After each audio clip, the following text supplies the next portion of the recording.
I call this meeting to order. Welcome to meeting number 129 of the House of Commons Standing Committee on Fisheries and Oceans. This meeting is taking place in a hybrid format pursuant to standing orders. Before I proceed, I would like to make a few comments for the benefit of witnesses and members. Please wait until I recognise you by name before speaking. For those in the room, you can use the earpiece and select the desired channel. Please address all comments through the chair. Pursuant to Standing Order 1082 and a motion adopted by the committee on Monday, September 16, 2024, the committee is resuming its study of the impact of the reopening of the cod fishery in Newfoundland and Labrador and Quebec. Welcome to our witnesses here today. On Zoom, we have from the Nunatsiavut government, Jim Gowdy, Deputy Minister of Lands and Natural Resources. And that's the only okay. Thank you for taking time to appear. You'll have 5 minutes or less for your opening statement. Mr. Gowdy, the floor is yours. Good evening, Mr. Chair and committee members. My name, as the Chair just alluded to, is James Gowdy. I'm the Deputy Minister of Lands and Natural Resources for the Nunatsiavut government, and I thank you for the opportunity to present here today. Cod is more than an economic resource. It's an iconic species for Labrador Inuit. It's central to our way of life for both sustenance and culture, and therefore is crucial that the Nunatsiavut government is involved in the management and access to this resource as it recovers. Over the past 3 years, we have seen encouraging signs of cod stock recovery in the waters off our shores. Our inshore fishers report positive catches, and we are optimistic about the future of this fishery. While there's still work to be done, we are hopeful that these signs will be supported by upcoming assessments and collaborative management efforts. Labrador Inuit have been historically excluded from sharing this resource, and we do not support a return to where quotas were distributed without our meaningful participation.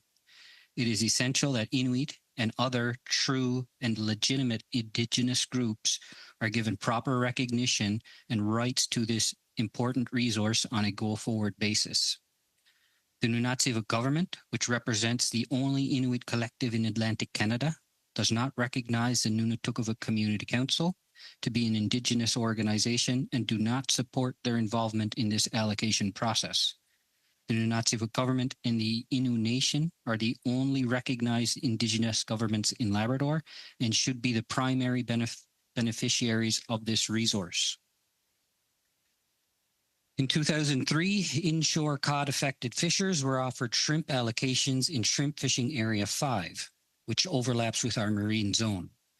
With the reopening of the commercial cod fishery, we believe these shrimp quotas should be reassigned to the Nunatsiavut government. This would make a minimum of 11% of the total shrimp quota available to the Labrador Inuit fishers, as outlined in the Labrador Inuit Land Claims Agreement.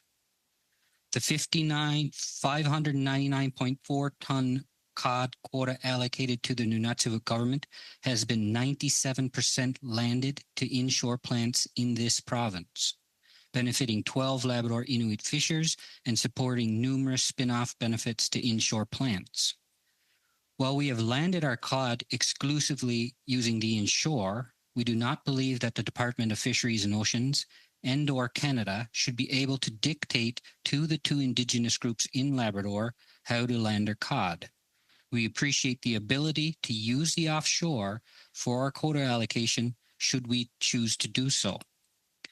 We have had an excellent collaboration with the regional DFO staff in drafting a comprehensive harvesting plan for our cod allocation. This partnership ensures our harvesting practices align with sustainable management principles. We look forward to continuing this productive collaboration. Based on what we are seeing in our water, we anticipate a positive 2025 stock assessment. Our fishers are seeing good signs of cod recovery, and we are hopeful that this trend will be confirmed in the upcoming assessment. The Nunatsiavut government is committed to working with the Government of Canada and all stakeholders to ensure the long-term sustainability of this important resource. We look forward to continuing to engage with the Standing Committee and encourage a fair and inclusive process that respects the rights and interest of Labrador Inuit and other true Indigenous peoples. Thank you for your time. I'm happy to answer any questions. Thank you for that. We'll now go to our first round of questioning. We'll start off with Mr. Small for 6 minutes or less, please. Thank you, Mr. Chair, and thank you to Mr. Gowdy for appearing before this committee. Mr. Gowdy, I think I might get off on a little tangent here, but right now, raw seal skins and seal products are not permitted to be exported in Newfoundland and Labrador, and that was addressed in a Senate committee report and in a report from this committee here, basically interprovincial trade barriers in seal products, and how it reduces our access to harvest seals. Now, 400,000 seals, according to the latest estimate I saw of a diet of 2.99 tons per day, consume about over 100 million tons of fish, various species, throughout the year. How's that going to impact the growth of the cod biomass, do you think?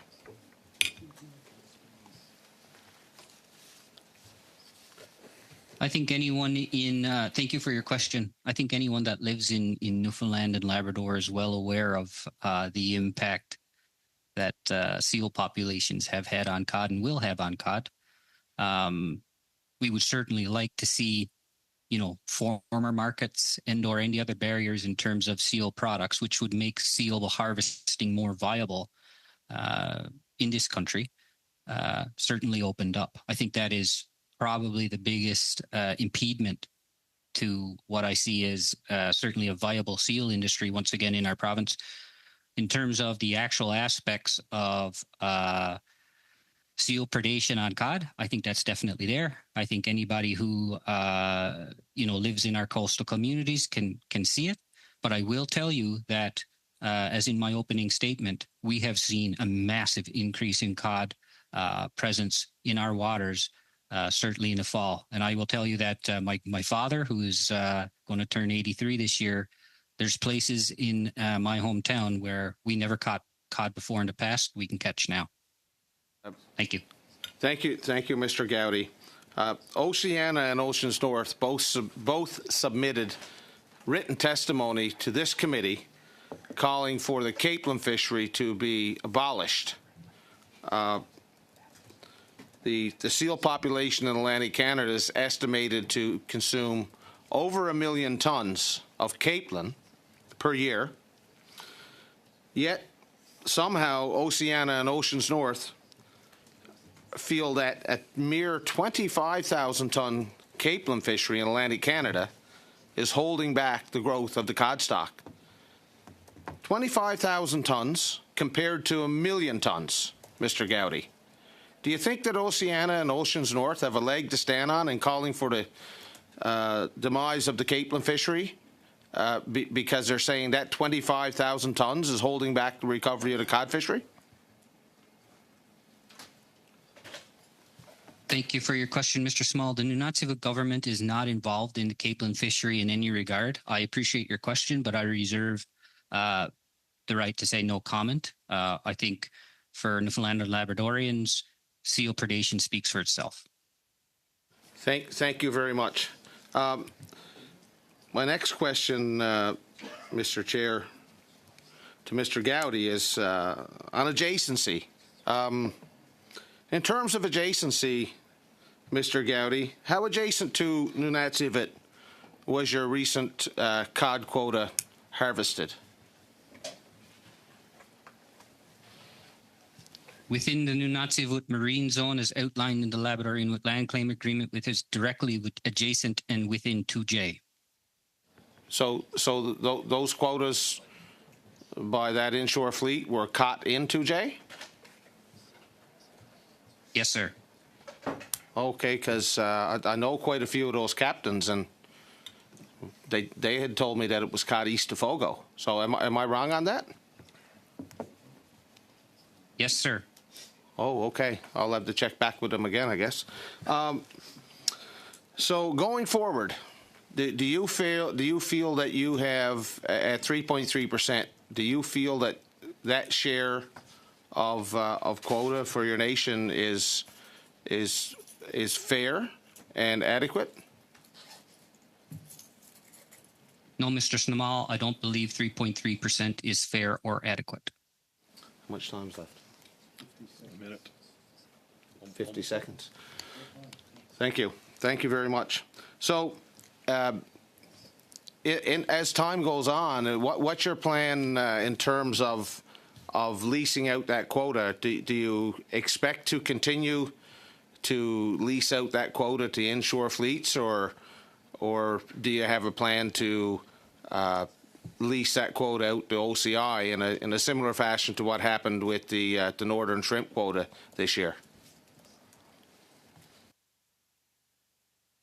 I'm not quite sure if you're implying that we leased any shrimp to OCI, which I would consider a false statement. All our shrimp was caught by Nunatsiavut beneficiaries per our designation policy.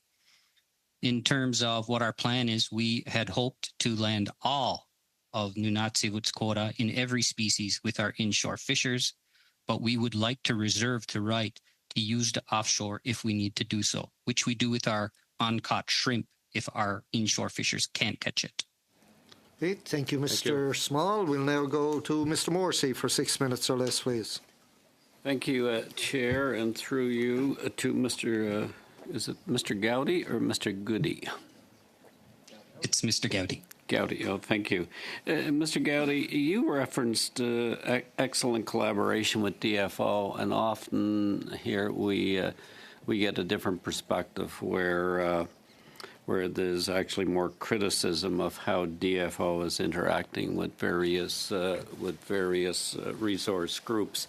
So could you explain a bit more for the committee how your negotiations are going with DFO?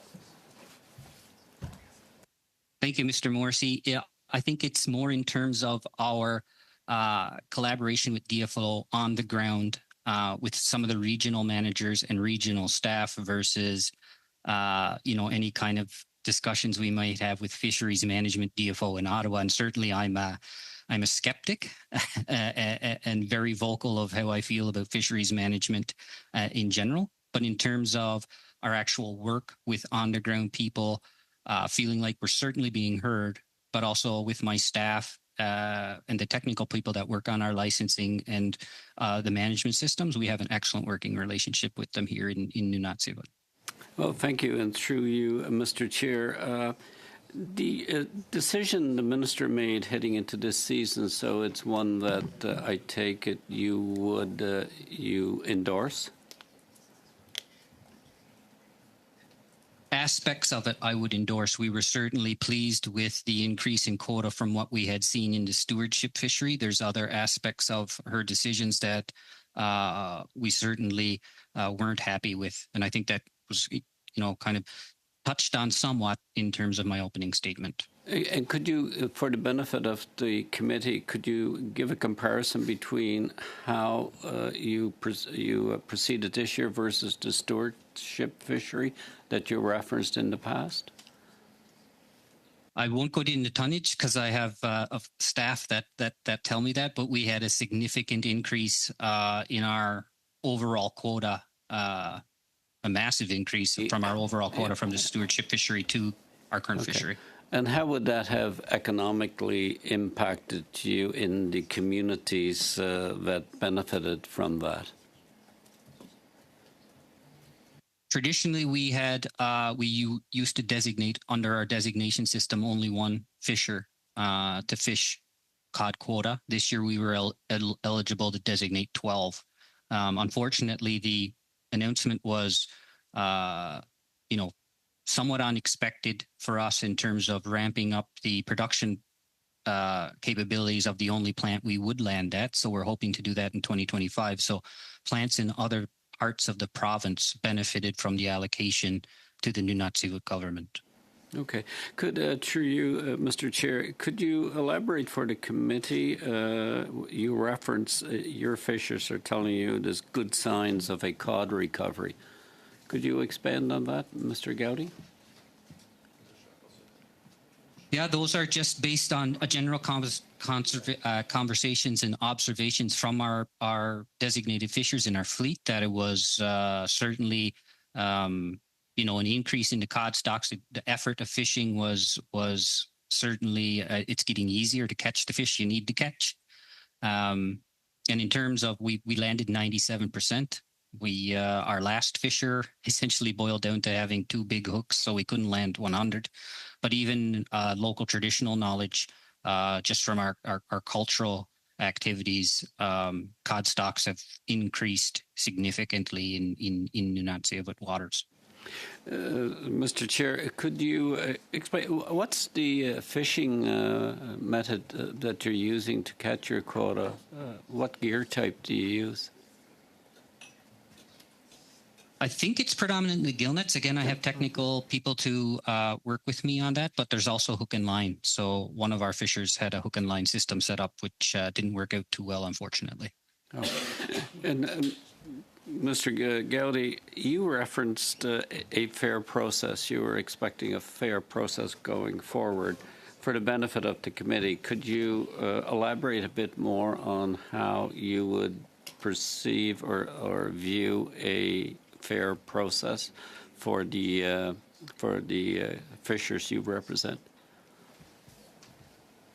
Absolutely. I think one thing that's forgotten by a lot of these online sleuths and other involved in the fishery is that when the cod moratorium was put in place, there was no Labrador-Inuit land claim agreement. So there's certain stipulations in there that we expect from the Canadian government in terms of consultation and engagement on any fishery species that might be adjacent to or within Nunatsiavut waters. So early engagement, certainly what we think is a fair and equitable treatment of our rights in our waters to those adjacent, to those fishery stocks adjacent to us. I think in terms of cod, DFO did somewhat better job than some of the other fishery species in terms of contacting us early. We hope that continues. We don't see historically what cod was allocated was fair, nor does it represent the current situation. The Canadian government or the reality of Canada in terms of land claim agreements have advanced since that time. Thank you, Mr. Morrissey. We'll now go to Madame Debian for 6 minutes or less, please. Thank you, Chair. And thank you very much to the witness for his appearance. We're going to learn a lot from these witnesses. My question is fairly straightforward. You say that you have good relationships with DFO. We've had other witnesses that informed us that they were favorable that fishers be involved at all levels of the process. Are you, in fact, consulted and participate in all aspects of the process?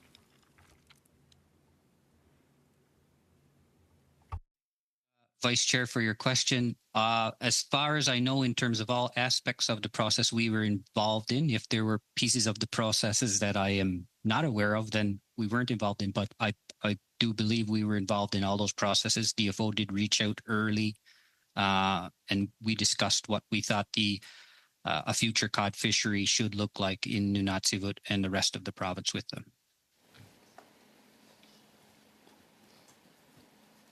Et est-ce que selon vous... And in your view, you mentioned that if you were able to if the stock was more abundant, you'd be prepared to go out to offshore fisheries as well, would you be?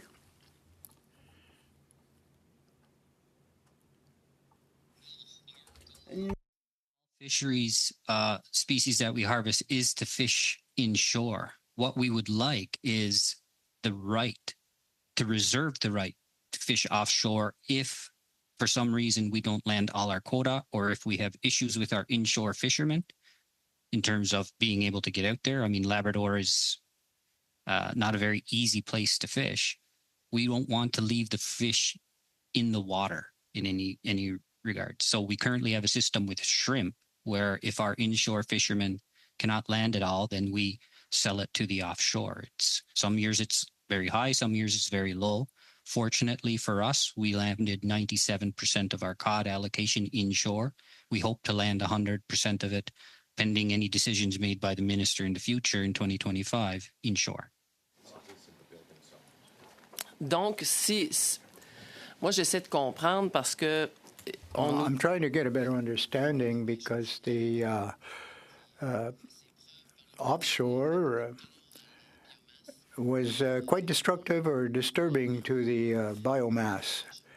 So we'd like to have a lot more inshore fisheries,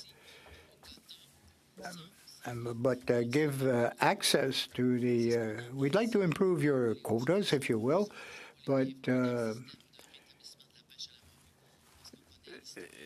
we want to make sure you get your share, and we always have some difficulties with the offshore who want to control as much of the stock as possible. So I see you have mentioned that you do have, you would like to reserve the right to do offshore, but that's not the technique that you usually use, or do you see that it's a good economic decision, perhaps, to go offshore?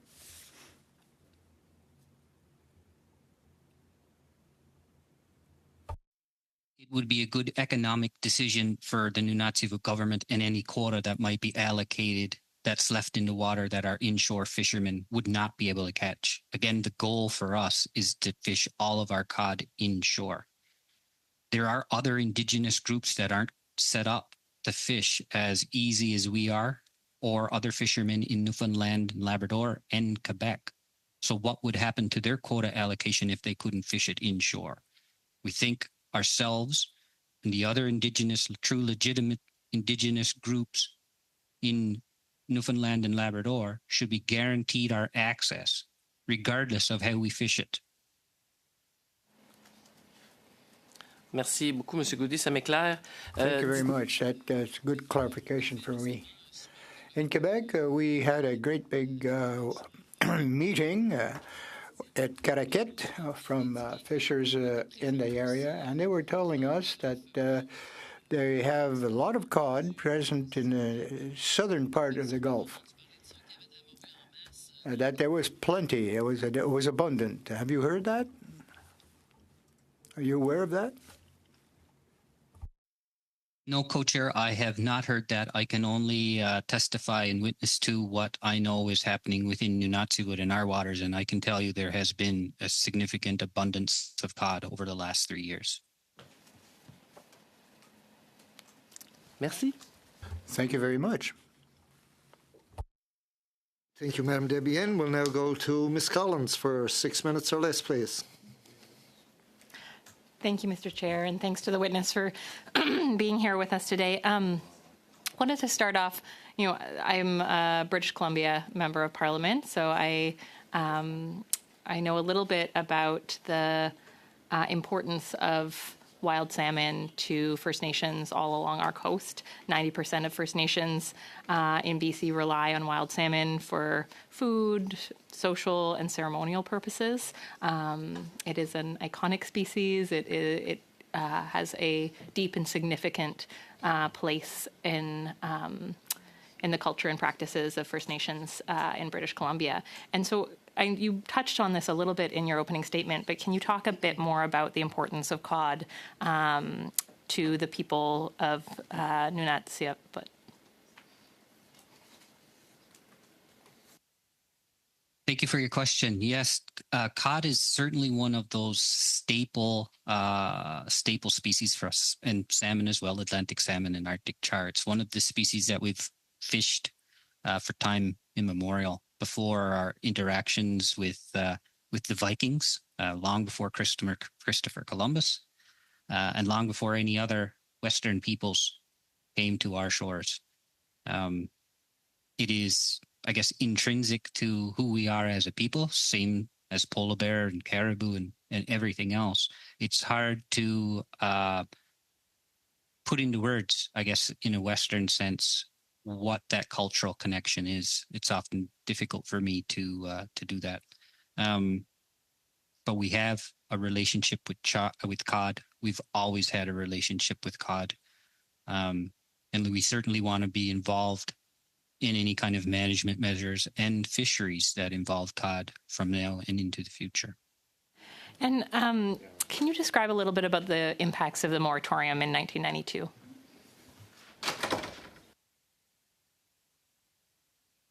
I'm a son of a fisherman, so the impacts were the same as it was in Newfoundland, on the island portion of Newfoundland, where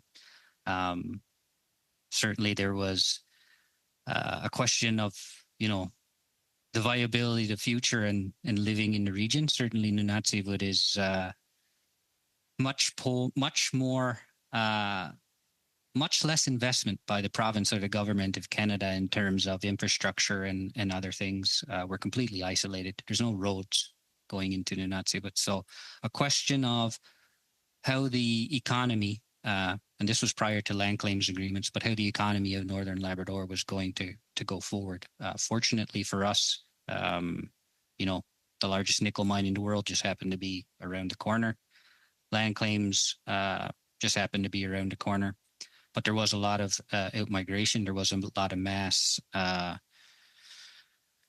economic standards dropped, and we're still below the provincial average in terms of the poverty level and other social economic factors. And you've spoken a bit about how you do most of your fishing inshore, but for the pieces, for the part that isn't able to be captured in there, you want the right to be able to go offshore to do that. I'm curious, that makes sense given your historic and ongoing relationships with the land, given the land claim agreements that you have, given the government's provincial and federal obligations to Indigenous peoples.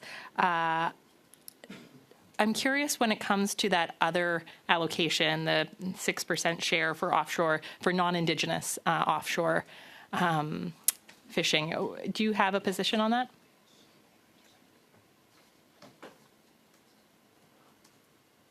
No position on that. Again, we would want to have the right to use the offshore if we could. Obviously, the offshore would need some sort of allocation in order to be able to just switch into we're fishing someone else's quota. And I'm not sure the actual, because I've seen different things in terms of the NAFO piece. I know the stewardship fishery certainly was good for inshore fishermen, but if you're another NAFO member outside of Canada, you're seeing this stewardship fishery, which, and I believe, I could be wrong, but it was the largest stewardship fishery anywhere in the world. So I understand the Canadian offshore certainly being somewhat disgruntled if NAFO offshore can fish and they can't. I understand that argument of it.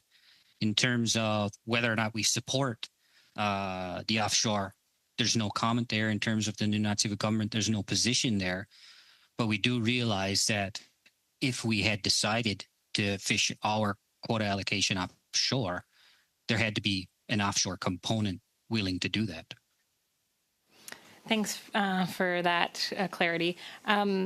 We have also heard a little bit about early closures. So there was a report that on November 13th, DFO closed 2J and 3KL fishing areas to license holders fishing the Nunatsiavut government Indigenous allocation using fixed gear. And can you confirm, is that correct? Yes, I believe from the briefing from my staff, that is correct. Is this something that you expected? Kind of how early is this closure? And yeah, are you drawing any conclusions about the fishery from this closure? It wasn't unexpected. At that point, again, if you look at our numbers, we had already caught the majority of our quota, almost all of it. So in terms of concern, there's no concern at this point in terms of that closure date or how it would have impacted us. Thanks so Ms. much. Collins. You're doing well representing Miss Barron because you went over time a little bit, and Miss Barron is good at it. So we'll now go to Mr. Arnold for 5 minutes or less, please. Okay, thank you, Chair, and thank you for being here with us today, sir. I believe you said in your opening remarks or one of the other answers to questions that there were aspects of the COD opening decision that you weren't happy with or your group wasn't happy with. Can you elaborate a little further on what it was that you weren't happy with? Thank you for your question. Absolutely. We were concerned with what was called, I believe, the special allocation or special allotment to the Nunatukavut Community Council. We feel this is an Indigenous allotment by any other name, and therefore feel that certainly half of whatever they were allocated, I believe it was the exact same as us, 3.3%, should have been split and then offered to ourselves and the Innu Nation. There's a significant number of license holders still in Southern Labrador. We believe the allocation should have been the same as it was in the other parts of the province to those license holders, but that any special allocation should have just been split and given to us under our Indigenous allocations as well as the Innu Nation. So help me clarify in my mind how it worked. There were general allocations of quota, and then there was this special allocation or special allotment to another group that you didn't get part of. Is that correct? Or was that other allotment to match what your group got? I think the only one that can answer that question for sure is the fisheries minister. But yes, there was an allotment for the two Indigenous groups that were 3.3%, the Innu Nation and ourselves, the Nunatsiavut government. Then there was a special allotment to the Nunatukavut Community Council of the same amount of quota. And then the rest was dispersed as per the general guidelines. And you weren't provided any explanation as to why that other special allotment went to one group and not your group as well? No, sir. I would love to know what a special allotment is and whether I could get some for all the other species that we fish. Okay, thank you.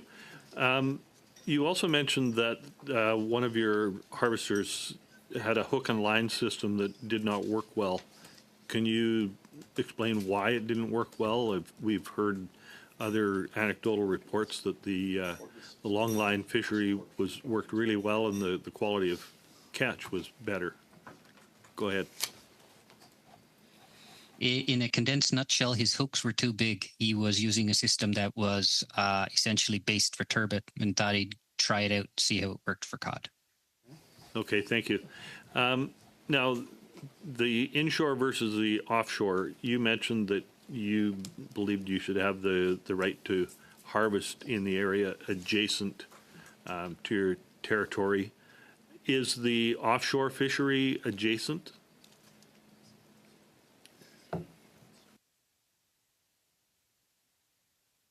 I can't give a correct answer in terms of where the offshore would fish that quota allocation if it was if we decided to have gone that route.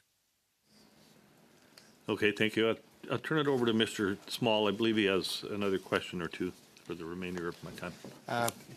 Thank you, Mr. Arnold, Mr. Chair. I've got a question for Mr. Gowdy about the current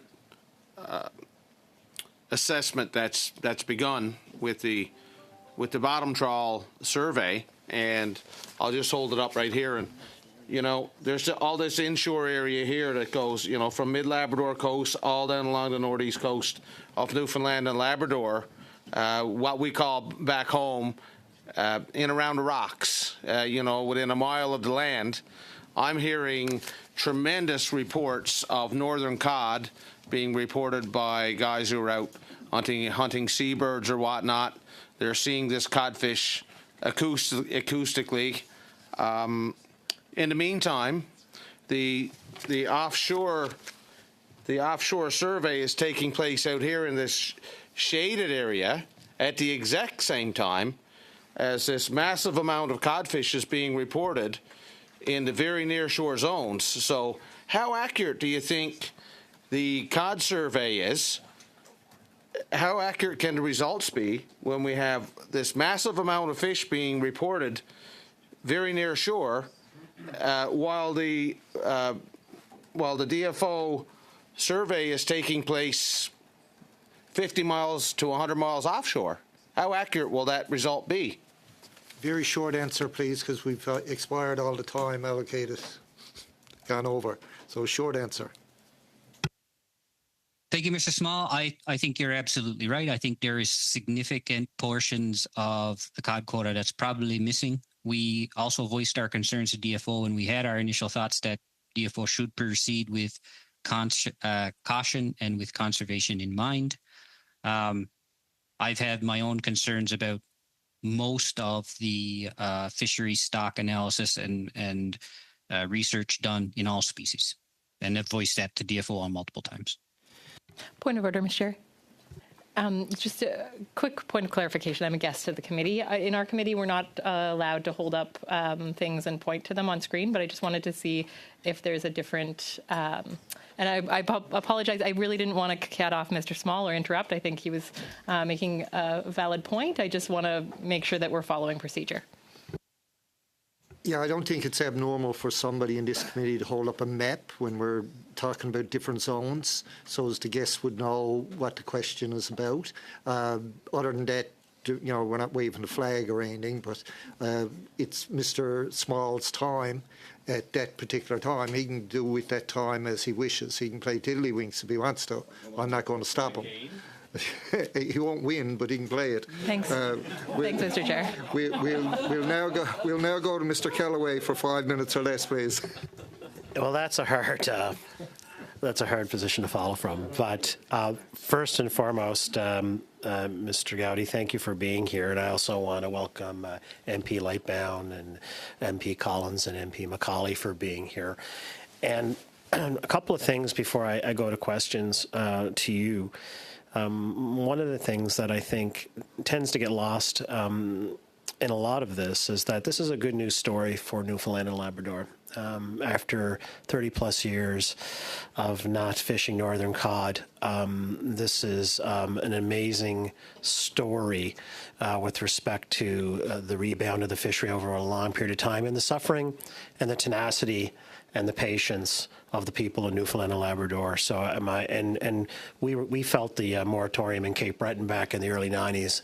A lot of men and their families, and men and women fishers and their families went through an incredible ordeal. That said, I want to talk a little bit about when we're done with this study, which will be today, Mr. Gowdy, and we will meet in in-camera sessions to discuss the report. And we'll be here to discuss recommendations that go in the report. And I'm wondering, and I think you started it off very well in terms of your opening remarks of where I think the recommendations would go, but I want to give you an opportunity to hold the pen right now and write some recommendations, or in this case, talk to us what you would want to see in a report from this committee. That's the first question. And the second question I'm very interested in is, in terms of the economic impact from this quota allotment, I wonder if you can speak to that, and if you can speak to, and this might be in your recommendations, of, you mentioned around future allotments, what kind of economic impact would that bring? I think MP Collins and you both talked about the cultural and historical significance. I wonder if you can talk about the economics of it as well. Thank you. I guess for the first part of your question, I'll say the same thing I told DFO the very first meeting I had with them, is I want it all, 100% of everything in 2J, 3KL, you name it. And they told me I was crazy and started laughing at me, and I was dead serious.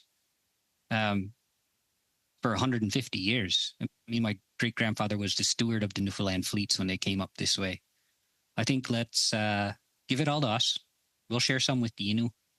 And then in 150 years' time, let's have this conversation again, and then we'll all talk about sharing it once upon a time. Because the resources that are off the Nunatsiavut coast aren't benefiting the Nunatsiavut people the way it should be. The same can be said for turbot.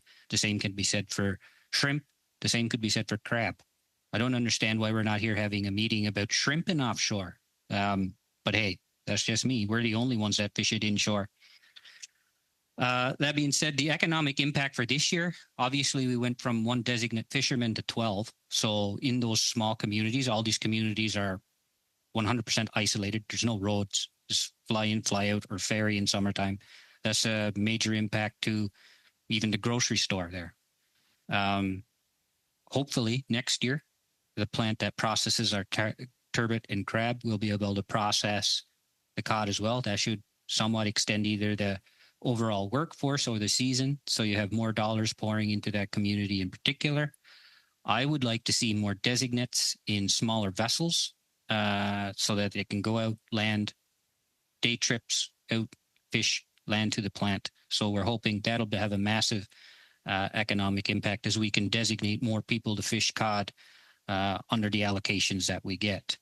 In terms of a dollar figure, I can't give that to you right now. There's a lot of things that need to be assessed and brought forward to myself, but the cod allocations that we do get from the federal minister is certainly having and will have an impact on the economy in Nunatsiavut. You mentioned about the ability to go from inshore to offshore or both. I'm just curious in terms of being able to do that. Do you have the vessels to do that? Do you have arrangements made? Can you unpack that a bit for us here on committee? Yeah, so in order for us to have the ability to do that, we would essentially lease to the offshore. So it would be a big offshore player. I think in regards to cod, and I think there's probably people on this panel that can correct me if I'm wrong, but I think it's at this point OCI is probably the major player in groundfish species offshore. We haven't delved into that too much because we didn't need to. We fished it inshore. But we want to, again, reserve the right if we decide or have problems. It's the prerogative of the Nunatsiavut government and our cabinet to see an inshore fishery.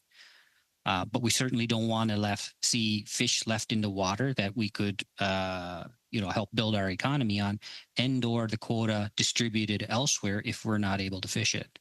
We don't think that's fair. We don't think the fishery in the past for Labrador Inuit was fair. We certainly don't think it's fair to the other Indigenous group who aren't quite as set up as us to have that inshore fishery piece.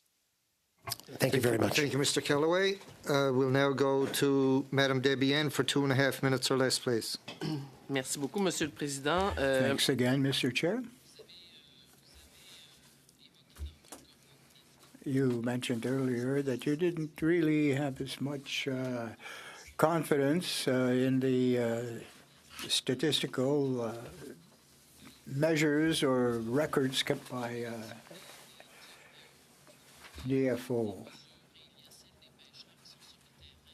Now, some of the fishers who are out there fishing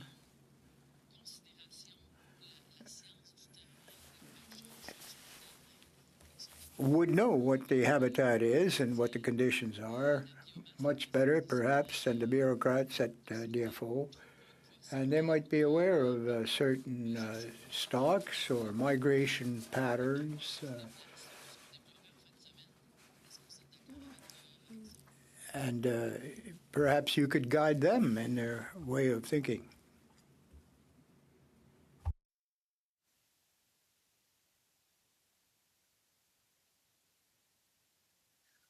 I think I got the translation right, but in terms of guiding DFO in their way of thinking, just for clarification.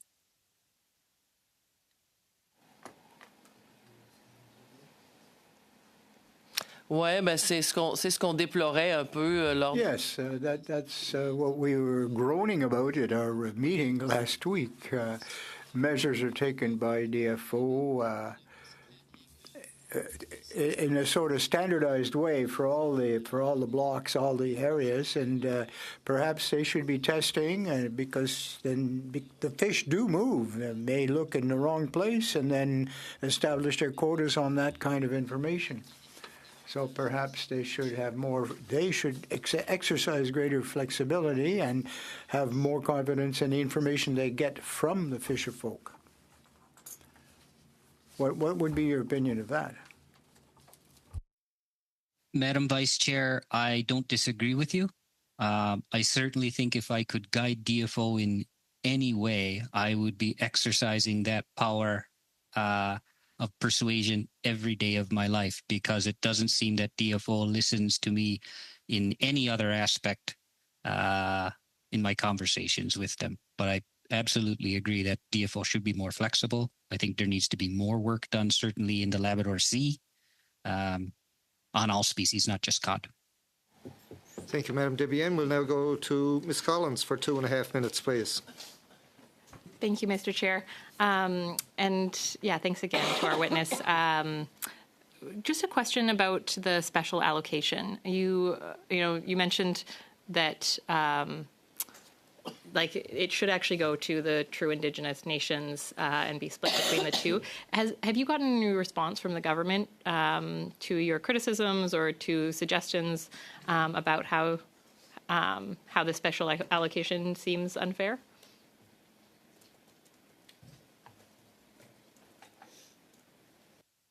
No, not in terms of a formal response. There have been, I guess, conversations with DFO in terms of some DFO staff saying we have always treated them as an Indigenous group and this is why they have a special allocation. It seems like if they are treated as an Indigenous group, wouldn't the government put them into the Indigenous allocation? So I'm curious, have you lodged formal complaints to the government, and are you still waiting for a response for them? At this point, we haven't lodged any formal complaints. The reason why it's a special allocation and not termed as an Indigenous allocation is because the two Indigenous organizations in Labrador do not recognize this as an Indigenous collective in any way, certainly not an Inuit group. The National Inuit Organization, all four of the land claims organizations that represent Inuit in Canada does not recognize this as an Inuit group. I assume this is the minister doing her part in terms of trying to appease everyone without trying to create greater controversy with the two Indigenous groups in Canada, in Labrador, sorry. Yeah, and I've only got a few seconds left, so maybe I'll just end with a comment that it seems like it should be up to Indigenous communities to decide who is included as an Indigenous group. So I do hope that your voice is heard by the government.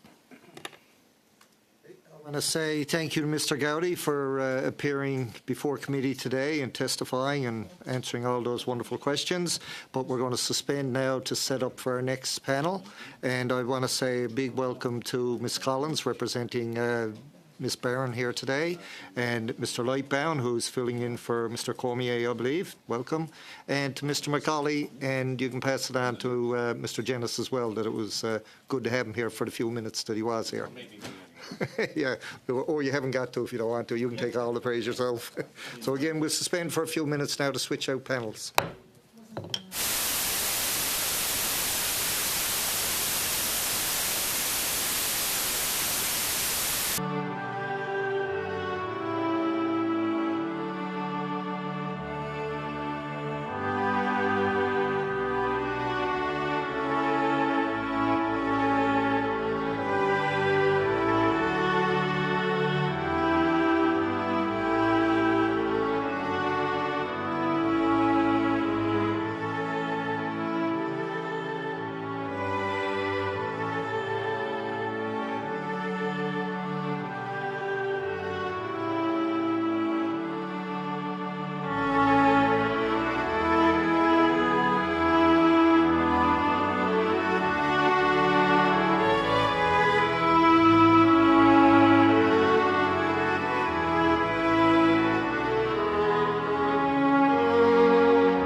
Tuesday, February 8, 2024. The committee is resuming its study of the Fisheries Act review. Welcome to our witnesses in the room. We have from the Canadian Aquaculture Industry Alliance, the President Tim Kennedy, and Maya Parker, Executive Board Member, and Francis Bradley, President and Chief Executive Officer for Electricity Canada. Thank you for taking time to appear today. You will each have up to 5 minutes or less for opening statement. For the Canadian Aquaculture Industry Alliance, I believe Mr. Kennedy will do the opening statement. You have the floor for 5 minutes or less, please. Thank you, Mr. Chair, and thank you, members of the committee. The over 60 companies and 17,000 people working in the aquaculture sector that I'm representing here today are directly engaged in almost all of the issues this committee addresses, and so we are grateful for the opportunity to share our views with you. I think it's been many years for us. For most Canadians, the aquaculture sector is out of sight and out of mind. They enjoy our oysters, our mussels, and Atlantic salmon, but rarely link them all back to our farms or the people that work there. But we are indeed farmers, and just like farmers raising cattle, sheep, or pigs, we raise our animals from their earliest life stages, feed them, care for them, and bring them to markets across Canada and the world. We raise our animals in water, but we are farmers just the same. Right now, over 50% of the world's seafood is raised through farms. We are the path to growth for seafood production. With the longest coastline in the world, Canada has the opportunity to be a global leader for job creation, affordable food production, and sustainable food security for Canadians. In many countries, our competitors operate under the auspices of national aquaculture legislation that provides support and operational certainty for farmers. In Canada, the only reference to aquaculture in a federal statute is in the Bank Act. No, Mr. Chair, that is not a verbal typo. The Bank Act does actually define aquaculture, inaccurately, I might add, and confirms that aquaculture operators may use their infrastructure and fish as security for bank loans. Beyond that, federal statutes are silent with respect to our industry in a way that is completely out of step with how Parliament considers almost every other part of the agriculture sector and industry more generally. This situation presents considerable challenges for our sector. It creates an atmosphere of uncertainty for our operations and investments. It creates an uneven playing field across Canada and puts far too much discretion in the hands of ministers and bureaucrats. And it deprives aquaculture of the support and clarity that the rest of the agriculture sector enjoys across Canada. This situation needs to change. In the longer term, Canada needs purpose-built modern national aquaculture legislation that is centered on our role as food producers. But in the more immediate term, we believe that 5 minor changes to the Fisheries Act could start the legislative ball rolling and position the government to more effectively support and steward the sector. First, we believe that aquaculture needs to be properly defined in law.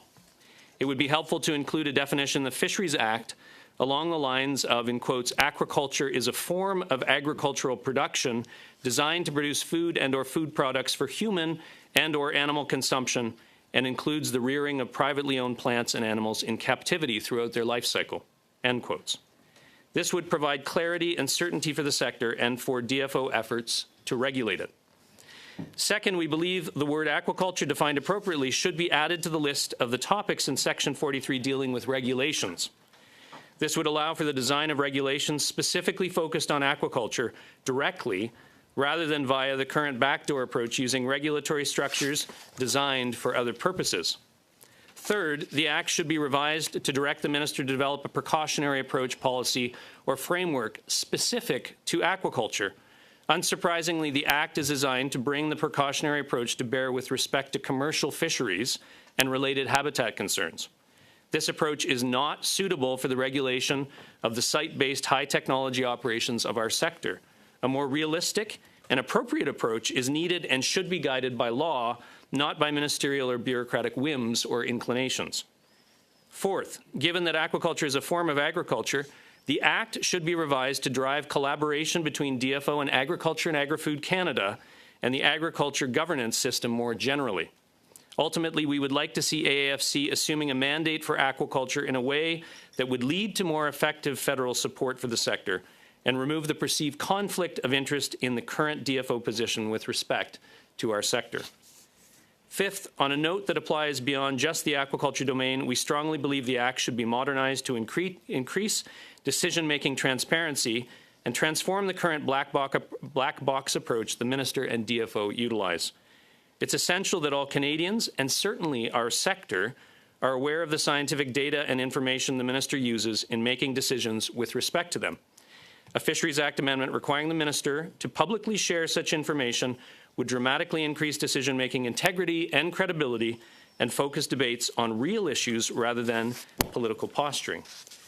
Mr. Chairman, our sector is a heavily regulated, technology-driven, and ecologically sustainable industry of vital importance to the economic and social well-being of coastal and rural communities across Canada.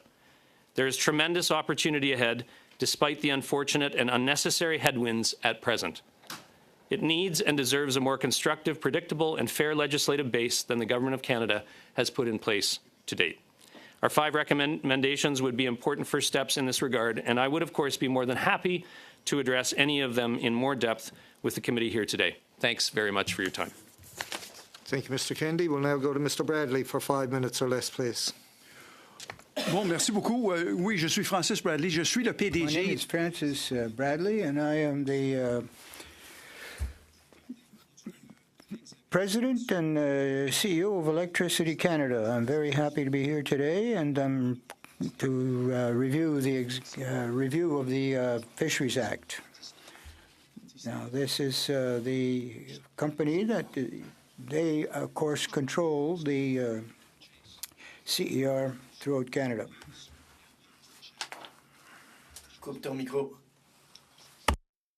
Context. Canada is experiencing a rapid increase in electricity demand. We expect demand for electricity to double or triple by 2050. And to meet this, we need to build at a pace not seen since the 1950s. According to the Canada Energy Regulator, this will require increasing hydroelectric generation by more than 25%. To do this, we need a regulatory environment that is predictable, and it's urgent. As it stands now, the Fisheries Act does not offer this. The 2019 changes to the Act shifted the focus from protecting fisheries to a narrow focus on individual fish. This has resulted in project delays and increased costs to Canadians, without significant benefits to fisheries. When the changes were originally debated, our industry raised concerns that the Department of Fisheries and Oceans would be overwhelmed with an influx of applications for FAAs, Fisheries Act authorizations. This has been the case, and the department has not been resourced adequately to manage the volume of applications. It was suggested prior to implementing the changes that a pathway to compliance be developed alongside alternative compliance mechanisms. Unfortunately, here we are 5 years later, and key regulations and guidance materials have not been developed, and no clear pathway has been established for the hundreds of facilities that became non-compliant overnight. How did they become non-compliant overnight? Because they were designed to protect fisheries, not individual fish. Some of our members have more than 100 years of experience operating their hydroelectric infrastructure. They take every possible step to be responsible stewards of the local fisheries, from the design of their facilities to developing best practices to entering into local conservation partnerships. They have time-tested processes to mitigate the impacts of routine, low-level projects. Fisheries Act authorizations should be reserved for activities that have a higher potential for adverse impacts. We have always and will always work collaboratively with the government to find solutions. In fact, right now, our Stewardship Committee is in Ottawa for a workshop with DFO on ways to improve the implementation of the Act. And while these engagements are necessary for productive industry-government collaboration, we need to get moving on improving the regulatory environment if we want to meet our climate and economic goals. To enhance regulatory certainty, promote the sustainability of fisheries, and better enable economy-wide electrification, we recommend, first, the purpose of the Fisheries Act should be restored to the protection of fisheries instead of individual fish. This ecosystem approach would be in line with the original intention of the Act and allow DFO officials to set reasonable and realistic targets based on the resources that they have available. This can be achieved through modest amendments to the Act or the development of an electricity-specific regulation that reflects the unique realities of our sector. And second, the minister should issue an operational directive with guidance to the department on the development of compliance mechanisms for low-risk routine activities. This will ease the burden on the department, as well as improve implementation for the industry. And finally, DFO should continue to work to implement the Cabinet Directive on regulatory and permitting efficiency for clean growth projects. Taking a cross-government approach is how we will achieve the regulatory harmony and efficiency we need to get critical clean electricity projects built. To conclude, it's the impacts of climate change that present the most existential threat to fisheries. Getting clean electricity infrastructure built is critical to reducing our emissions and mitigating these impacts, ultimately protecting Canadians and fisheries. Mr. Chair, you will find in the brief that we presented 11 specific recommendations in Appendix B. Thank you for the opportunity to join you today. Time, pretty close. We'll now go to Mr. Small for 6 minutes or less. Questions, please. Thank you, Mr. Chair.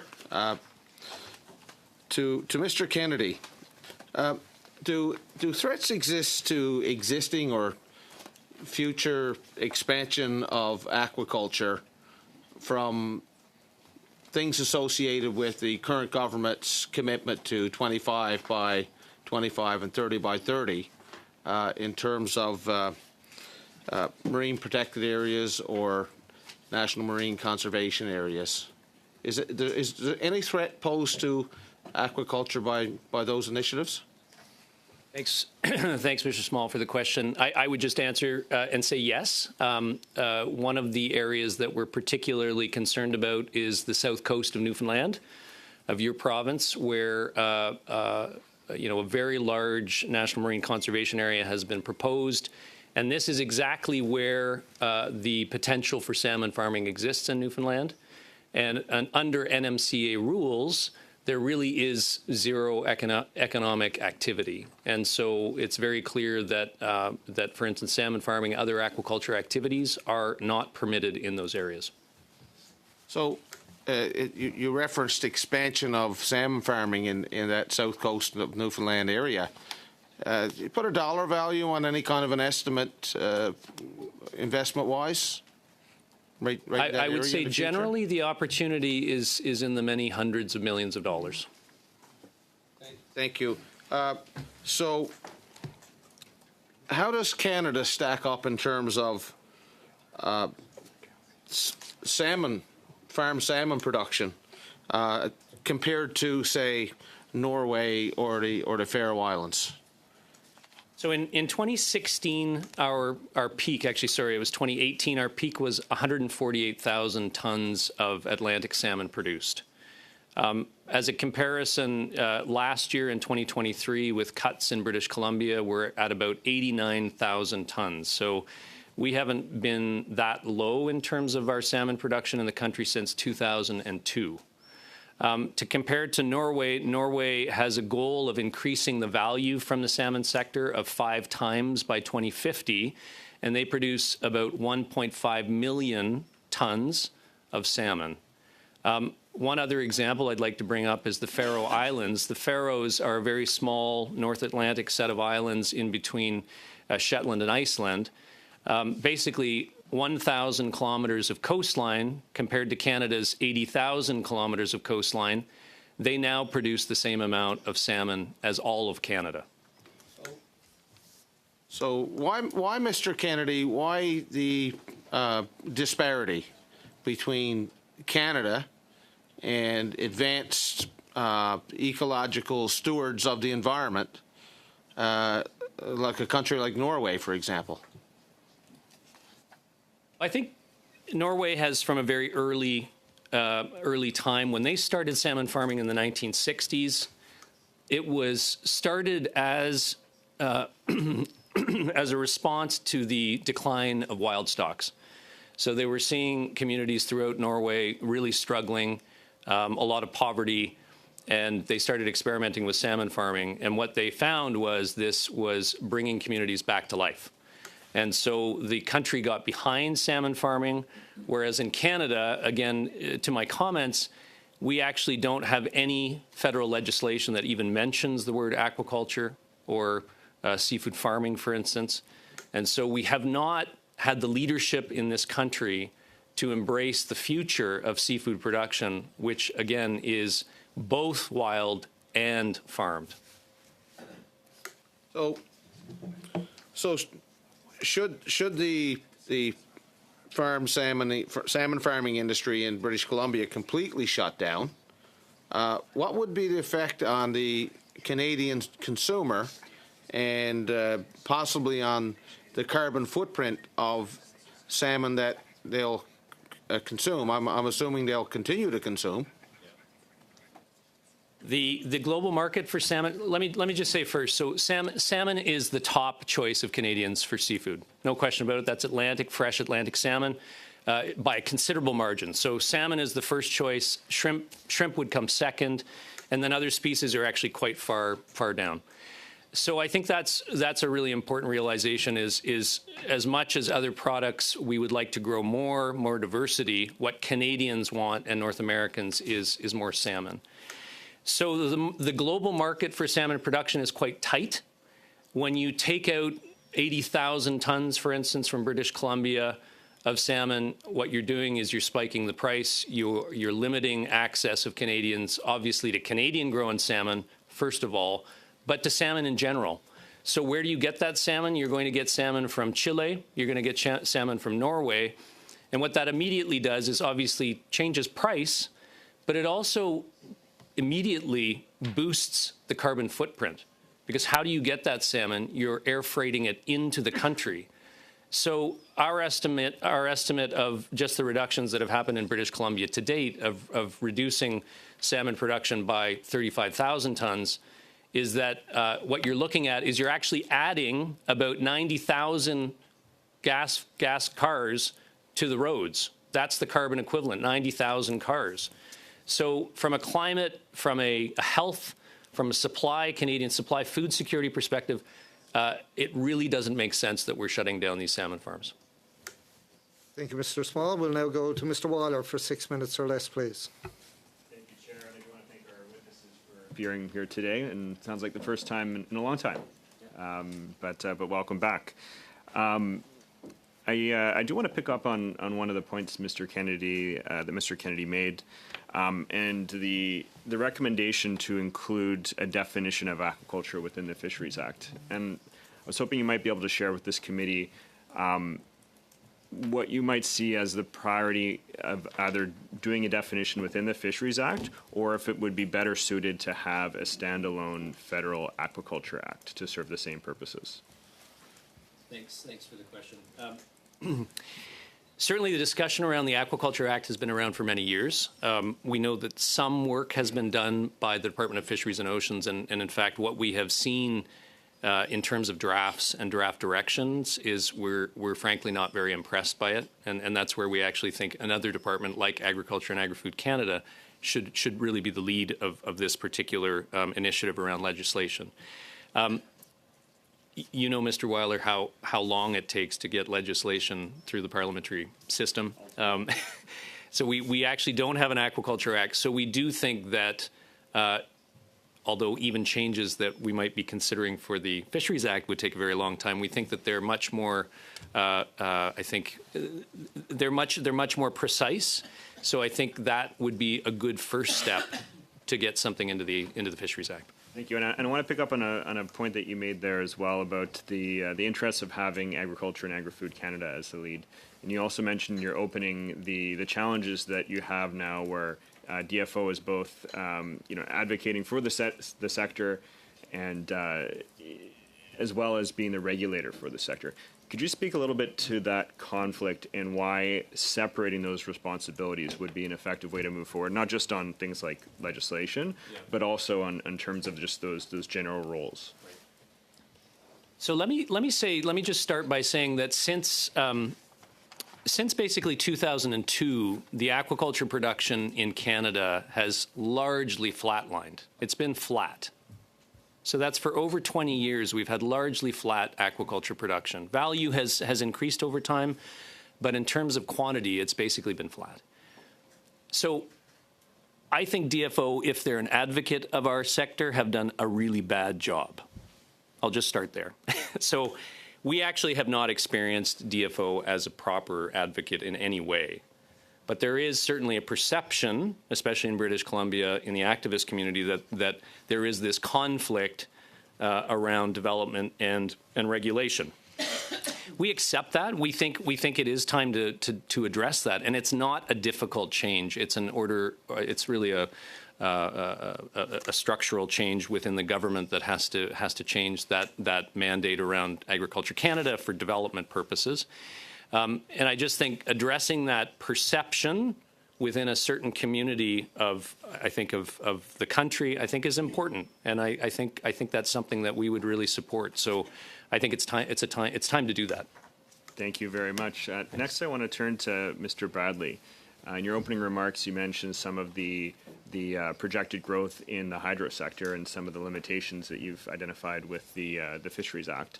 But I want to talk about some other parts of renewable energy space with both the offshore wind and with tidal energy. And I'm wondering if you're seeing any impediments to the development of those industries, which now, especially with the changes in Atlantic Canada, if there are changes to the Fisheries Act that are necessary to enable the growth in those spaces as well. Thank you for a very interesting question.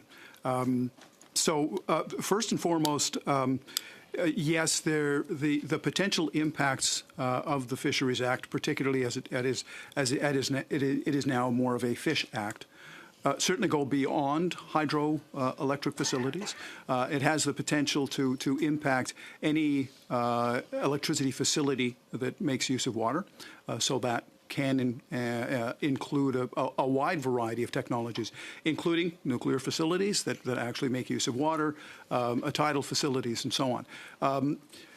But there's another aspect to this as well, and one of the reasons why in this conversation we tend to focus first on hydro and hydro facilities is because when we project forward to a 2050 scenario, regardless of whose scenario you're looking at, it will be what we refer to as an all-of-the-above approach to meeting our electrification and decarbonization needs. And so the future will be things such as offshore wind and tidal and onshore wind and so on.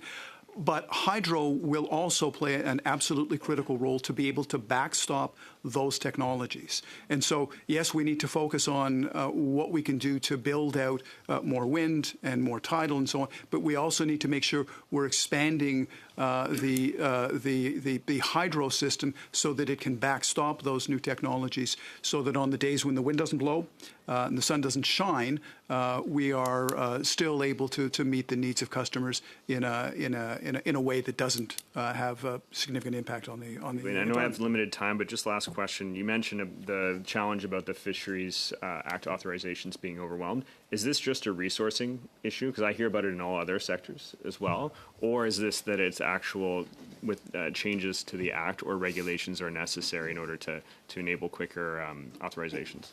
I think the answer is yes to both, right? But both are an issue. Certainly, the way the Act, the 2019 Act, is being interpreted is resulting in significantly more challenging FAAs.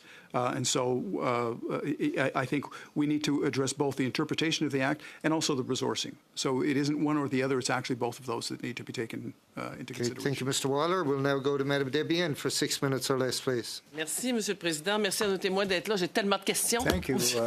Thank you, Chair. I have a lot of questions for this witness. Mr. Kennedy, these protected marine areas, why? Interpreters online, pick the channel. stop the clock, Mr. Chair.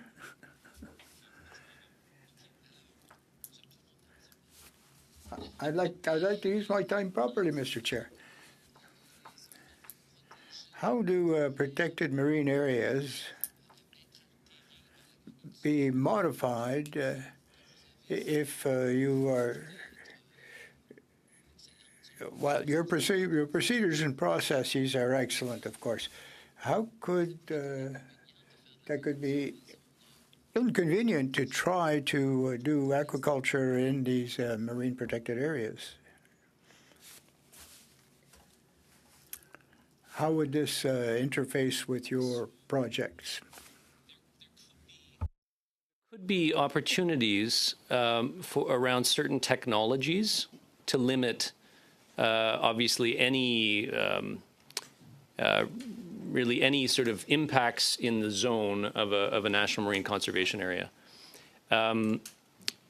For instance, something that has been discussed, maybe even around this table, but is certainly not commercially really proven out yet, is closed containment in the marine environment. So closed pods in the marine environment.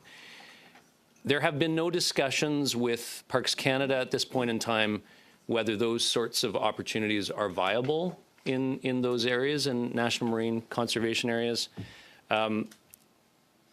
So I think those discussions have to take place, but the reality is that those technologies still have to be tested out. They have to be, we have to see whether they work. In British Columbia, for instance, which I think you're quite familiar with, the ban on net pens in British Columbia, we are not in a position yet to know whether a lot of those new technologies, those closed containment technologies, long-term can work out. So that will take time. 2029 is absolutely impossible. You can't replace the salmon farming in British Columbia at this point in time with those new technologies. So this is something that I think is a discussion. Are there certain viable technologies in those areas?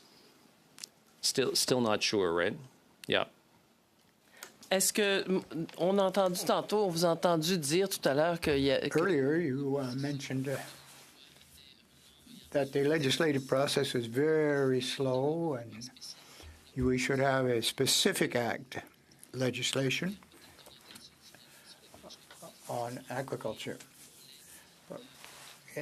Within our research and the study of this issue right now, perhaps we could encompass some, you mentioned 5 priorities. Now, these 5 priorities, could they be part of our exercise? Could it fit in with the mandate of this review? So these 5 recommendations are very specific to the Fisheries Act, where some small changes, recommendations around the inclusion of aquaculture in the Fisheries Act is an important way of pointing to the future importance of the sector.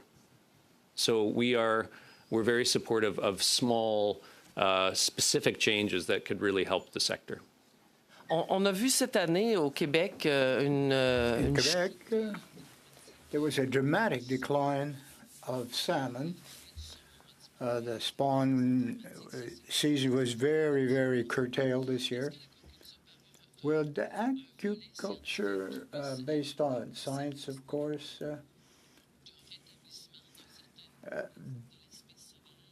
be useful also for the reconstitution of the wild biomass, of wild salmon, or are you strictly into the net pen approach? Projects across the country where the companies, the aquaculture companies, who really are the leading experts on survival, breeding of salmon, propagation of salmon, they have very successful projects. The Bay of Fundy, for instance, Cook Aquaculture, one of our large producers, is very active with Parks Canada in recovery efforts for salmon in that area. It's the most successful project around reestablishment of salmon in Canada. So there is a lot more that we can be doing to work with the conservation community. Unfortunately, to date, there has been a lot of polarization. So efforts to bring us all together are very, very important. And I think we can do a lot more. Il y a un facteur de perception là, qui pourrait être un avantage dans... Well, there's a perception at least that it would be an advantage, yes. Thank you, Mme Desbiens. We'll now go to Ms. Collins for 6 minutes or less, please. Thank you, Mr. Chair, and I want to thank the witnesses for being here today. Maybe first to Mr. Kennedy, I think we may have a different position on open-net farms. Like BC is the last place on the west coast of North America that has open-net Atlantic salmon farms, and there have been dozens of studies showing the harms to wild Pacific salmon. A majority of British Columbians and over 120 First Nations across BC support a transition away from open-net pen salmon farms. But I think that we probably can agree that in any transition that workers need to be supported, that there needs to be a comprehensive transition plan, a jobs plan. And the government recently tabled the draft transition plan for a move away from open-net fish aquaculture in BC. But the draft plan was released 7 weeks after their self-imposed deadline. There was hardly any clear information on what the plan would actually look like. Can you talk a little bit about what that actually means? What are the impacts of the lack of certainty on your transition planning? What are the impacts on communities? What happens when this kind of uncertainty persists? Sure. Thank you for the question. And you're right, we certainly disagree on a number of the sort of foundational issues that you raised. I think one thing we can agree on is that we actually do embrace transition. We recognize that there are lots of very deep public perceptions about the sector, and change needs to happen. I will say that change has happened. Occasionally, we will be struck by how a lot of the criticism that we hear is actually criticism of a salmon farming industry that no longer exists. So it's criticism from the early 2000s about operations and activities that actually have been curtailed or changed over many years. So the other thing I do want to say is, Ms. Collins, with respect, what jobs are you talking about? These are areas, I mean, you've lived in Port Hardy. These are areas that have almost no other job opportunities in them. And we're talking about very good, well-paid middle-class jobs in British Columbia, in small communities, in First Nations communities all across Vancouver Island. So when the NDP, for instance, talks about job transition, to what? There are very few other jobs. Are you talking about call centers? We're talking about biologists, scientists, engineers who are highly trained. We have the youngest agri-food workforce in Canada. 2/3 of the workforce in British Columbia in our salmon farming sector is under the age of 35. These are extremely well-trained people. And I just want to say that really this is a real problem. And I guess maybe just to circle back to what the question was this transition is happening. The government has put forward, has released a draft plan. I think we probably agree that has been inadequate to support communities, that right now people are looking out and not feeling a lot of hope. I'm curious, when we talk about transitioning people, and you said yourself that you're on board for a transition, what does that look like for you? What can you see that the government could be doing better to support these workers in that transition? Because there are opportunities in clean energy, in marine conservation, in many sectors that we could be supporting people to transition into. But so far, what we've seen from this government is kind of top-down decision-making without a lot of real support for the people on the ground.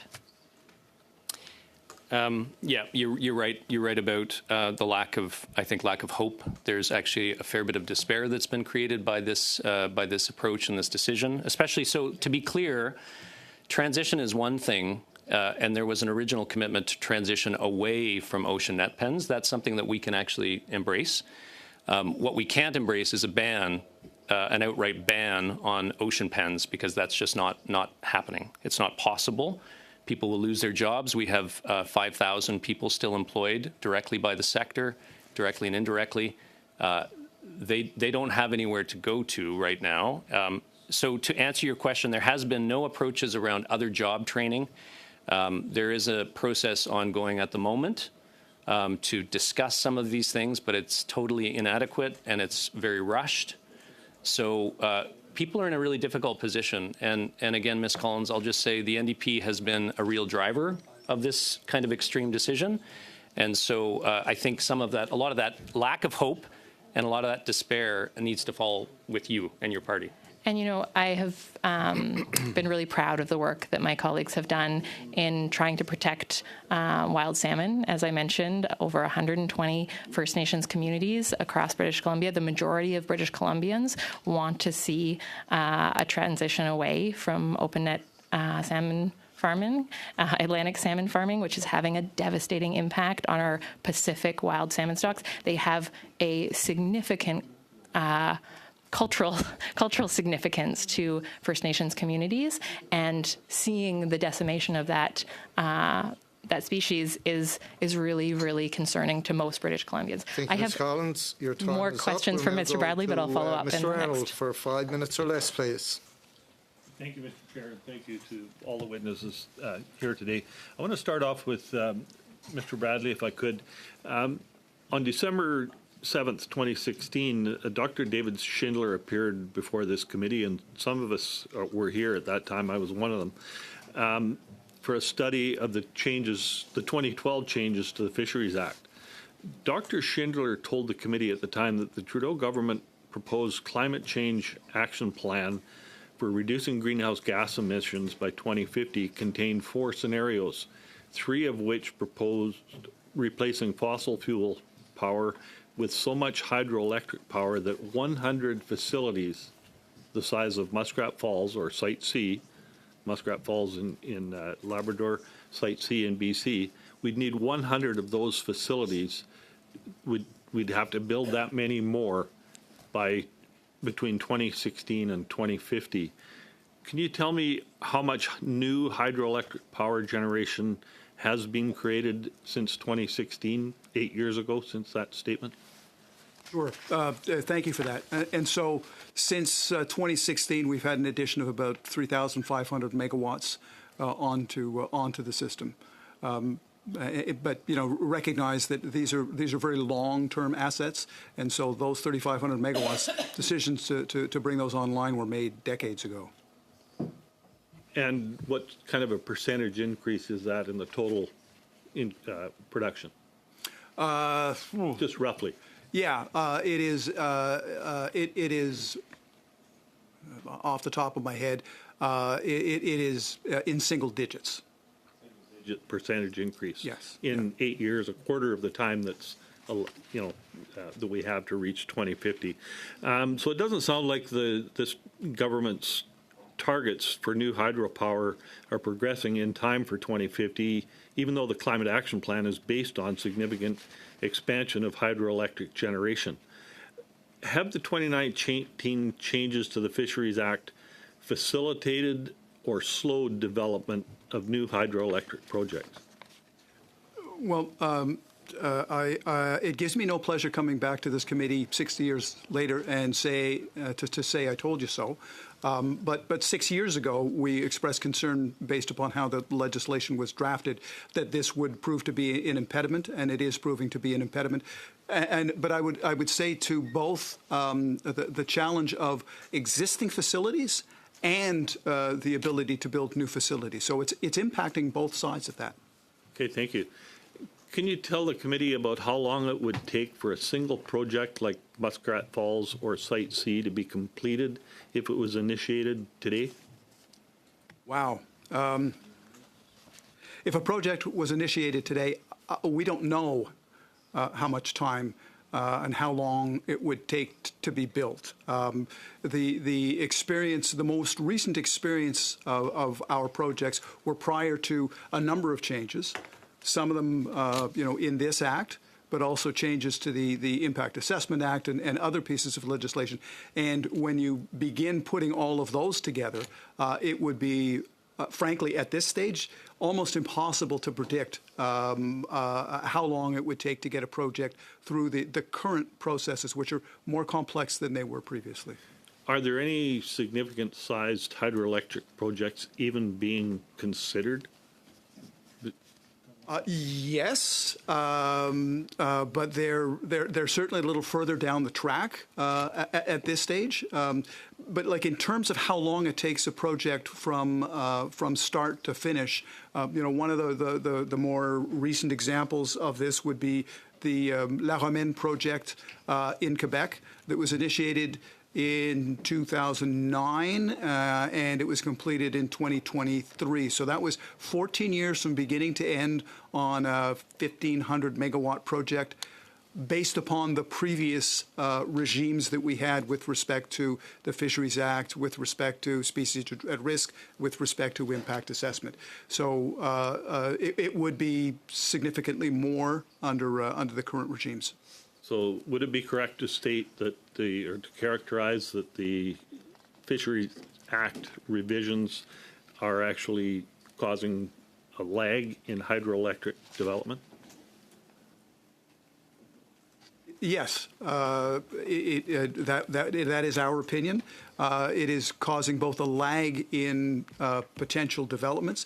It's also causing additional costs for authorizations of current projects. So not only is it hindering our future, it's also adding additional costs to our present, and it is going to, frankly, make it more difficult for Canada to be able to meet its obligations and its commitments with respect to greenhouse gas emissions reductions. So the ability to build these types of clean projects will depend upon having, frankly, a pathway forward for current projects and new projects, and we don't have that pathway right now. Thank you, Mr. Arnold. A little bit over, but that's fine. Mr. Hardy, for 5 minutes or less, please. Thank you, Mr. Chair. So we're going to have to scoot through a couple of questions here. Going back to 2012 and the Cohen report, recommendation 2 said, in relation to wild fisheries, the DFO should act in accordance with its paramount regulatory objective to conserve wild fish. And following on that, of course, we had recommendation number 3 that government should remove from the DFO the mandate for the promotion of salmon farming as an industry and of farm salmon as a product. So, first of all, do you agree with that second recommendation that DFO should get out of the business of being mandated to look after your industry? Yes. And where should it go? As I said in my earlier comments, Mr. Hardy, we propose Agriculture and Agri-Food Canada, AAFC. Okay. Good. Yeah. Now, the other issue has to do with DFO science, and we've had certainly some interesting testimony on the quality and credibility of DFO science, and it's been particularly, I would say, harmful to the interests of the aquaculture industry in British Columbia. What would you propose to do with science at the DFO? Mr. Hardy, do you mind if I pass this to Mia Parker, who hasn't spoken yet? Sure. She's a great expert on these things, and I'd love to have her speak. So Mia works with Mowi Canada West, and she's on our executive committee. So, Mia, please. Thank you. Thank you very much for the question. It's a really interesting paradigm when you talk about what we would do with DFO science. And I would say that what we really need to do with DFO science is recruit more scientists. We have an avalanche, a waterfall of really high quality scientists retiring and very few new scientists being recruited to take their place. So we're about to have a massive gap in our body of knowledge when it comes to not just aquaculture, but to fisheries management in general, because good management should be evidence-based and it should actually be based on sound science. And we've been here today speaking about transition and the interactions between wild and farmed fish, but you need to know the stock status and the best ways to conserve wild fish if you're going to manage interactions. I'll have to interrupt you there because, again, my time is short.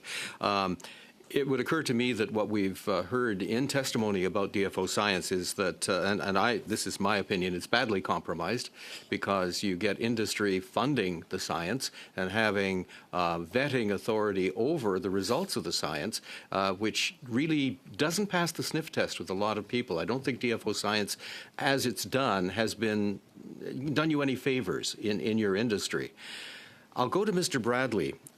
I need to give you all of the remaining time that I have, you can have to explain how you differentiate fisheries from a fish, because you can't protect a fishery if you don't protect the fish. So can you just explain, the difference that you see there, please? Certainly. Thank you very much. And I think the distinction is an important one because right now, with the focus on individual fish as opposed to supporting the fishery, we find ourselves in a very different situation than we were previously. So when there is, what we refer to as like an incidental take when fish are killed, it is a bad day for my member companies. And they have always sought to make sure that they operate in a manner that limits that, but also they take action to mitigate for those sorts of things by building their facilities that now have fish passages, for example, and there's a number of examples of that. We've got fish hatchery programs. We have habitat enhancement that takes place, and all of those. In all those cases, the mitigation measures are more than making up for the incidental take, the fish that are killed as a result of our operations. But that doesn't work under the current regime. Under the current regime, we're supposed to be protecting the individual fish as opposed to the overall fishery. And so we're, for a number of our facilities, unable to get those FAAs because fish are being killed, even though the mitigation measures more than make up for that. And that is a problem. Thank you, Mr. Hurley. We'll now go to Madame Debian for 2.5 minutes or less, please. Merci, Monsieur le Président. Thank you, Chair. This is all very interesting, and we could use another hour, I guess. I'd like to come back to Mr. Kennedy or Ms. Parker. Agriculture has two aspects or facets. It's agriculture in one sense, and it's also fisheries because fish are involved. How can we actually develop a bill, legislation, that would improve scientific research at DFO and support and advance the agricultural aspect? Because we have to work in two environments, if you want. We want solid, accurate, adequate legislation, transparent, both agriculture and fisheries, because both departments are involved. So how can we do that? I would just say our vision is that the science would remain with DFO, would rest with DFO. So Fisheries and Oceans would have the science capacity, and I'm turning it over. You can talk about how to improve. Well, and I think that what we'd like to see with that sort of champion role with agriculture and Agri-Food Canada is to have the development science, the research into a robust fish, so the interaction, the management science in terms of the relationship between aquaculture and wild fisheries would be with DFO because they're there to manage both groups, but the actual how to promote, develop aquaculture, the way you would develop other herd animals, I think should be with Agri-Food Canada.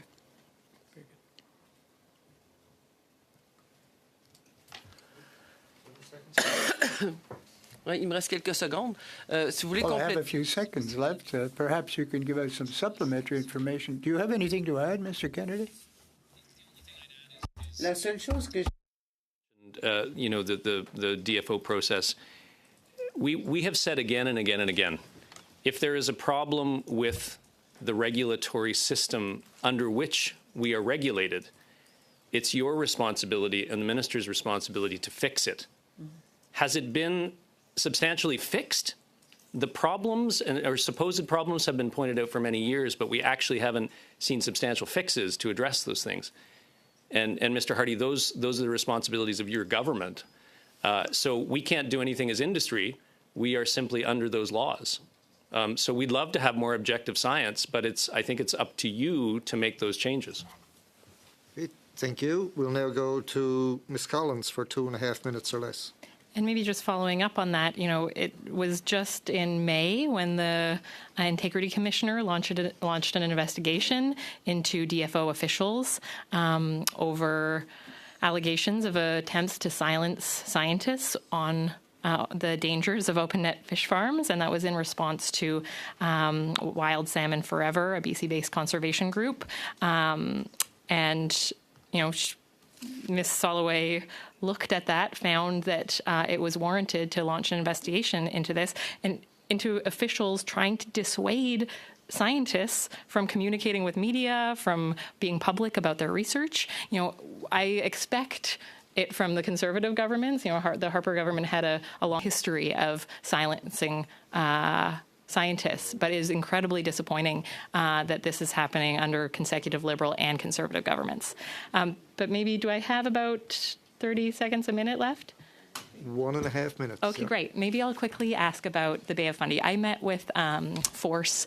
They're doing tidal energy in the Bay of Fundy. They had, and along with other folks in that region who had some concerns about how DFO was applying legislation policy in different regions, and how that could hinder the development of some of the clean energy projects that we have in Canada. Do you know anything about some of the concerns they had there, and can you speak a little bit about that recommendation to make sure that we have consistency across regions?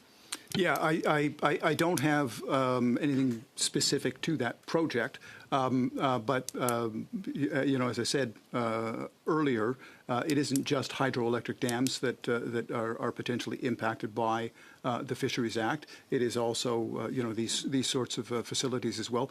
But you raise an important question, and that is inconsistent approaches to how this legislation is implemented. So, in addition to the concerns that we've got just overall in terms of lack of guidance, lack of the ability to have a pathway forward, we also see and have for quite some time, even under the previous Fisheries Act, there has always been an inconsistent approach to how this act is administered across the country. There is not a consistency from region to region. Thank you for that. We'll now go to Mr. Bragdon for 5 minutes or less, please. I'll yield the first couple of questions to Mr. Small, and then I'll take it from there. You might not have to speak at all. Okay. Go ahead, Mr. Small. Thank you, Mr. Chair. Back to Mr. Kennedy or Ms. Parker here.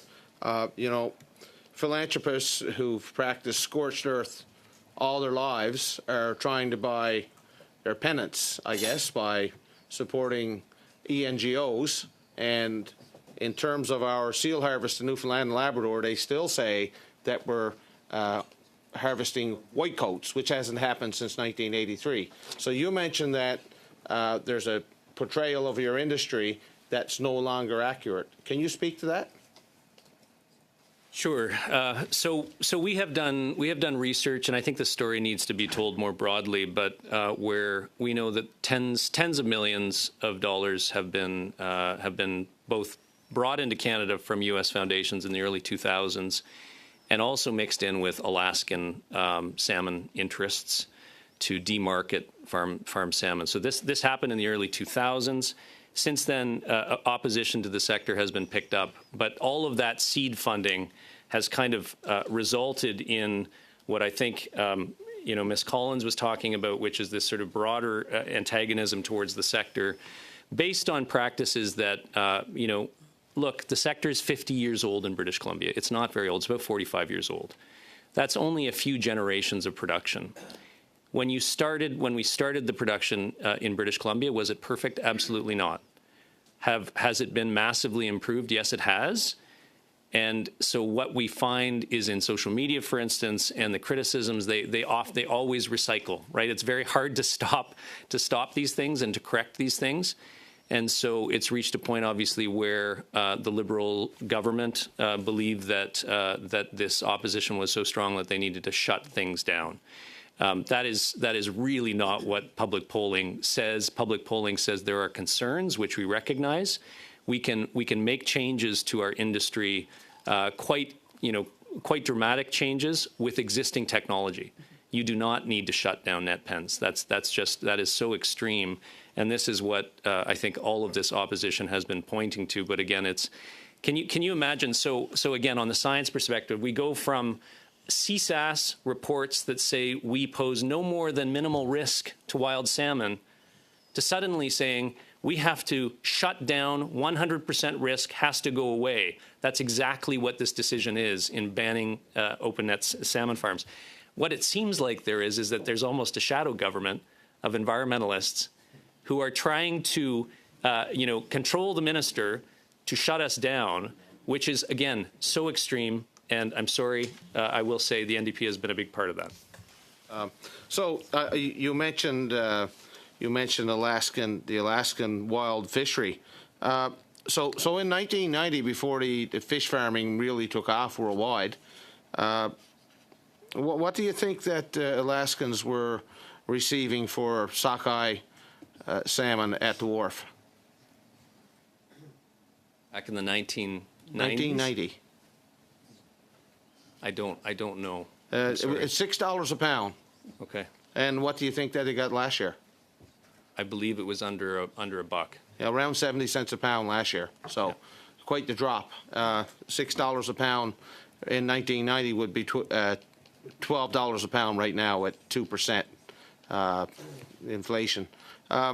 So do you think that U.S. money, and I've heard figures up to as high as $200 million that came in via ENGOs from philanthropists.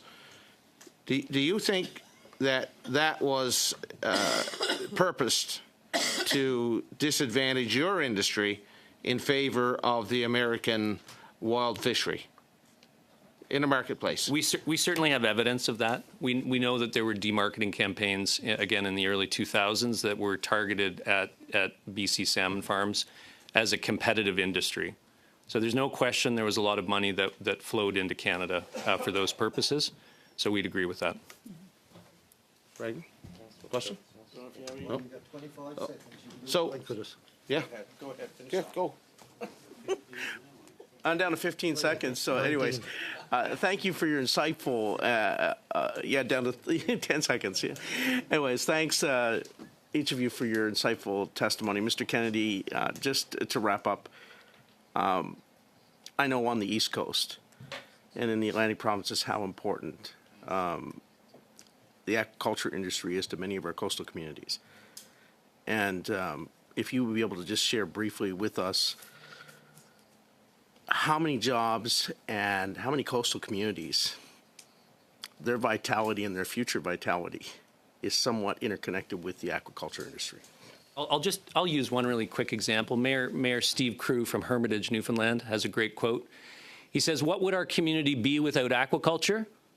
It would be a cemetery." So what we're seeing is communities that have declined over years and years that are coming back and have new vitality. Families are coming back, and this applies to the West Coast as well in many First Nations communities, where salmon farming has been, in particular, a huge driver of family community renewal, and that's the future. That's the future of seafood production in Canada, and I think it's critical for this committee to embrace that. Thank you. We'll now go to Mr. Morrissey to finish up for 5 minutes or less, please. Thank you, Chair. The committee is reviewing the Fishery Act, so we've been hearing a lot on economic and finger pointing, but I'd like to come back to the Act. You referenced, Mr. Kennedy, change needs to happen and that operations have changed. As it relates to the Fishery Act, what would be your key recommendation for change in the Act that would support your industry and protect the environment and those coastal communities at the same time?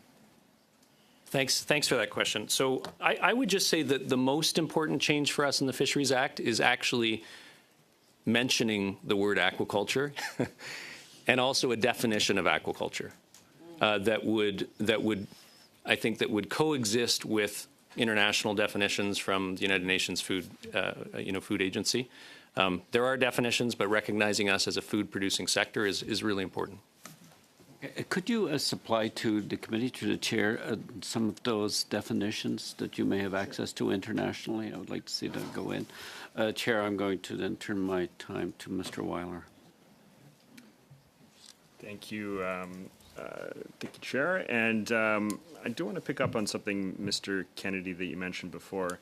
You mentioned that the industry is capable of making some very dramatic changes to reduce the environmental impact of the sector. And so I'm curious, why have we not seen the large-scale investments in things like closed containment, whether that's on land or in water, or semi-closed containment, and some of the other technologies that would be able to reduce the farmed to wild salmon interaction? That's a great question. Mia? Thank you very much for that question. I think it's really important, Mr. Chair, that everybody understand that the reason why you haven't seen that investment is because of the transition process. Because the transition process chilled institutional investment in aquaculture in Canada. So we have not had a dime of money in 4 years. So we are 4 years behind every other salmon-producing region in the world because of the transition process. And we are at high risk of being gone. And that means the eggs, the broodstock, the support we give for salmon enhancement, the processing plants, the wharves we maintain so that commercial fishermen and sport fishermen can land their catch. It means the roads we maintain. It means the grain we buy from Canadian farmers for feed. It means the feed mills. If we go, the feed mills will go, and they don't just produce salmon feed. So why haven't we done it? Because we can't afford it. And we can't afford it because there is no business certainty. I want to go back to Mr. Bradley. You mentioned a number of things with the FAA, one that is overwhelmed, but you mentioned changes, but also interpretation. What specific interpretation do you see with the FAAs that's slowing down some of those processes? So what we would like to see in that space is what would assist things is if we put in place developments of alternative compliance mechanisms for low risk routine activities, which is would be relatively simple. We need to actually identify what those clear pathways are to compliance for existing facilities. We should be looking at alternative compliance mechanisms. So things like codes of practices, the codes that are actually useful for industry. We need the department looking at and acknowledging existing best management practices. We could look at greater use of provincial regulatory processes instead of seeing that there are duplications. So, right now, in the absence of this, a number of our members have facilities that are not in compliance and that do not have FAAs. Hearing some of this worries me a little bit coming from an environmental law background when you're moving into more professional reliance because, in those cases, you might not have that watchful eye to ensure that things are actually being met. And B, oftentimes you're relying on an industry or a professional that has a bias because they're hired by the industry. And so how can you move in that direction while still be able to ensure that you're going to have the environmental protection that this act is meant to, the purpose is meant to protect? Right. Well, I mean, I think this goes back to my initial point, and that was the change in 2019 from the goal of protecting fisheries to protecting individual fish. And I think the intention should be, and go back to precisely that. You know, from a legal standpoint, that would be, I think, the simplest step at this stage, and we've provided that as recommendations in terms of the amendments. That would be really the starting point for this, and so it would remove the ambiguity that we have today. And it, you know, as I said earlier, this is we believe going to be absolutely essential if we're going to be able to continue to grow the electricity system, the clean electricity system, and get good clean electricity projects built, because you know, this legislation, other pieces of legislation, other regulations, I always see them on a bit of a spectrum. One end of the spectrum is it's a barrier. The other end of the spectrum is it's an enabler. And if you're lucky, it's somewhere in the middle.